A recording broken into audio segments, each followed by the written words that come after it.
Salams and welcome. Thank you for joining me in episode number 379 of the Afrikaans reading of the Holy Quran. Ons is nou besig met die Heilige Quran en die Heilige Quran is by Imam M.A. Baker. A'udhu billahi minash shaitani rajim. Bismillahir Rahmanir Rahim. In the name of Allah, most gracious, most merciful, in the naam van Allah, die barmhartige, die genadige. Episode number 379, hoofstuk nummer 31, Luqman, Surah Luqman the Wise, Surah 31, Surah Luqman alayhi salam. Afdeling 2 van hoofstuk nummer 31. Luqman se raad aan sy seun. Baie pragtig, baie beautiful, baie belangrike life lessons. Nou laat ons net stadig teenoor gaan, right? En waarlik,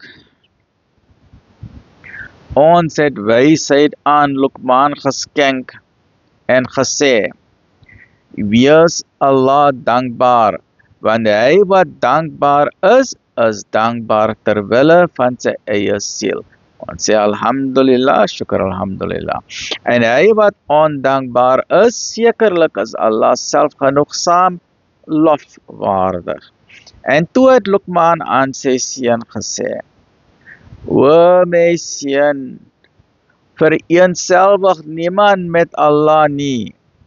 Voorwaar, die toeskrywing van deelgenote aan hom is 'n groot ongeregtigheid. En ons het die mens aangaande sy ouers opgelê. Sy moeder het hom in op swakte gedra en sy borsvoeding het 2 jaar in beslag geneem en gesê, betuig dank aan my en aan u ouers. Tot my is die uiteindelike terugkeer. Dit is die garantie vir almal, net die hele mensdom. En indien hulle, wie is hulle? U ouers. En indien hulle, was dit nou? En indien hulle, die ouers, by u daarop aandring, dat u met my moet vereenselwig waarvan u geen kennis het nie, gehoorsaam hulle nie, en leef met hulle in hierdie wêreld saam op 'n behoorlike wyse en volg die weg van hom wat hom tot my bekeer. Dan sal u na my terugkeer en ek sal u inlig oor wat u gedoen het. O my liewe seun, al sou dit die gewig van 'n mosterdaaitjie wees, en al sou dit selfs in 'n rots gevind word, of in die hemel, of op aarde, Allah sal dit sekerlik openbaar maak. Voorwaar, Allah is aldeurdrinkend welbewus.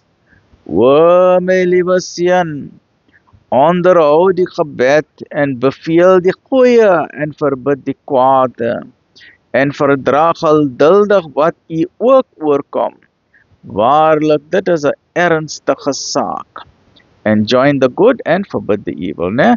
En moenie u gesig met minagting vir die mense verberg nie, en gaan ook nie hoogmoedig in die land rond nie. Waarlik, Allah het geen verwande groot prutter lief nie.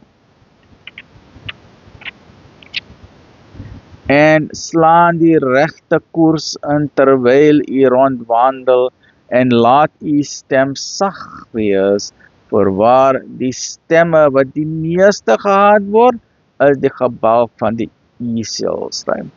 The most annoying noise is the loud braying of the donkey. You know, the empty barrels make the loudest noise. Lekker bly mense, join me in the next episode. Alhamdulillah Rabbil Alamin.